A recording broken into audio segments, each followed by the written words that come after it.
এখন ঈদের ছুটি চলতেছে, আর ঈদের ছুটিতে যদি কোথাও গিয়ে মজা আনন্দ খাওয়া দাওয়া না করতে পারি, তাহলে তো আমার মতে ঈদের ছুটিটাই পুরো মাটি হয়ে যাবে। ছুটি তো মেয়ের বাবারই, কিন্তু তার সাথে তো আমার 50% ভাগ আছে। তো যাই হোক, হ্যালো এভরিওয়ান, কি অবস্থা সবার, কেমন আছেন? আশা করছি ভালো আছেন। আমাদের গন্তব্য হচ্ছে ঢাকা থেকে ফেনী পর্যন্ত। তো এদিকে আমি রেডি হয়ে গিয়েছি। রেডি হয়ে আমি এর আগে গুঞ্জনকে রেডি করিয়ে দিয়েছি, পরে দেখলাম যে ঘুমায় পড়ছে। পরে আমি কিছুক্ষণ রেডি টেডি হয়ে পরে যেহেতু আমাদেরকে বের হতে হবে, ওকে ঘুম থেকে উঠাই দিছি। পরে আমরা গাড়িতে উঠে পড়লাম। আর লং জার্নির যে বিষয়টা আমার ভালো লাগে, আমার জানালার পাশের দৃশ্যগুলো দেখতে অনেক বেশি ভালো লাগে। তো এদিকে গুঞ্জন আর গুনগুন, তারা অনেক বেশি ভালো সময় কাটাচ্ছে। আর আমি গুনগুন আর গুঞ্জনের জন্য কিছু খাবার আইটেম নিয়ে গিয়েছিলাম। আমি জানি যে তারা ঝামেলা করবে, কারণ তাদের খিদা লাগবে। আর গুঞ্জনের জন্য নিয়েছিলাম বিস্কিট, আর গুনগুনের জন্য নিয়েছিলাম নাটারি কোকো। সে তো এটা দেখে অনেক বেশি খুশি হয়ে গিয়েছে, কারণ গুনগুনের এগুলো অনেক বেশি পছন্দ। আর এদিকে গুঞ্জন তার ভাইয়ার কাছ থেকে বিস্কিট খাচ্ছে, তার অনেক বেশি খিদা লেগেছিল। সে অনেক বেশি ঝামেলা করে দিয়েছিল, কারণ সে মানে লং জার্নি একদমই পছন্দ করে না, যেহেতু বাচ্চা। তারা চায় যে একটু ঘোরাঘুরি করে একটু বাইরে যেতে, এরকমটা।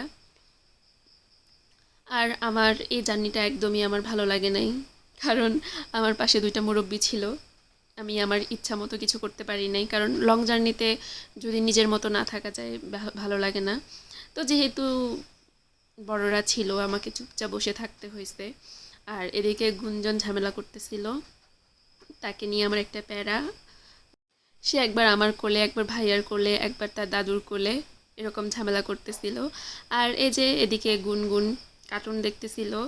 আর গুনগুনকে অনেক বেশি ডিস্টার্ব করতেছিল। সে চাচ্ছিল যে সে নিজের মতো করে গুনগুনের আইপ্যাডটা সে ইউজ করবে। আর এদিকে ঝামেলা করার পর যখন তার পছন্দের গান দিয়েছে, সে তো একদমই নাচানাচি শুরু করে দিয়েছে। গুঞ্জনের একটা বিষয় হচ্ছে, সে যখন কান্নাকাটি শুরু করবে বা মুড খারাপ করবে, তখন যদি তার সাথে সাথে পছন্দের গান দেওয়া হয়, সে সব ভুলে যাবে, ভুলে গিয়ে নাচা শুরু করে দিবে। এটা হচ্ছে তার একটা ভালো দিক।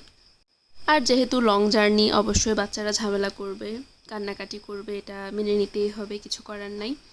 তো এদিকে আমাদের কুমিল্লা ব্রেক দিয়েছিল। ব্রেক দেওয়ার পর কিছুক্ষণ আমরা হাঁটাহাঁটি করেছিলাম বাহিরে। এরপর সবাই মিলে আইসক্রিম খেয়েছিলাম।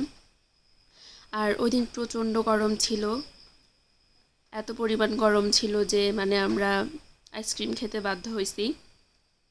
আর আমার হাতে আইসক্রিম দেখে এখন গুঞ্জন ঝামেলা করতেছে, সেও আইসক্রিম খাবে।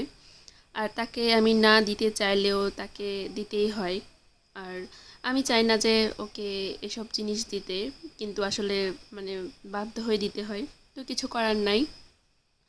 তো এরপর আমাদের এদিকে কুমিল্লার ব্রেকের পর আমরা আবার গাড়িতে উঠে গেছি। আমার তো লং জার্নি খুবই পছন্দ, আর পছন্দের একটা কারণ হচ্ছে এই সুন্দর দৃশ্য দেখে দেখে যেতে পারি। আর আমি তো যদি গাড়িতে উঠি, আমি জানলার পাশটাই বেছে নিই। তো আপনাদের কার কার এই সুন্দর দৃশ্য দেখতে ভালো লাগে, অবশ্যই কমেন্ট করে জানাবেন। আর এদিকে গুঞ্জন আর গুনগুন তো অনেক বেশি ক্লান্ত হয়ে গেছে, তারা এখন ঘুমাচ্ছে। গাড়িতে উঠলেই হচ্ছে আমার কন্যার এই অবস্থা হয়, কিছুক্ষণ খেলাধুলা কান্নাকাটি করবে, তারপর ঘুমিয়ে যাবে। তো আর এদিকে আমরা সবাই অপেক্ষা করতেছি যে কখন পৌঁছাবো, কখন আমরা আমাদের গন্তব্যে গিয়ে নামবো। তো আমার বিশেষ করে এই যে এই 14 গ্রামের এরিয়াটা অনেক বেশি পছন্দ। তো আমরা বলতে বলতে আমাদের গন্তব্যে পৌঁছে গিয়েছি। তো আজ এ পর্যন্তই।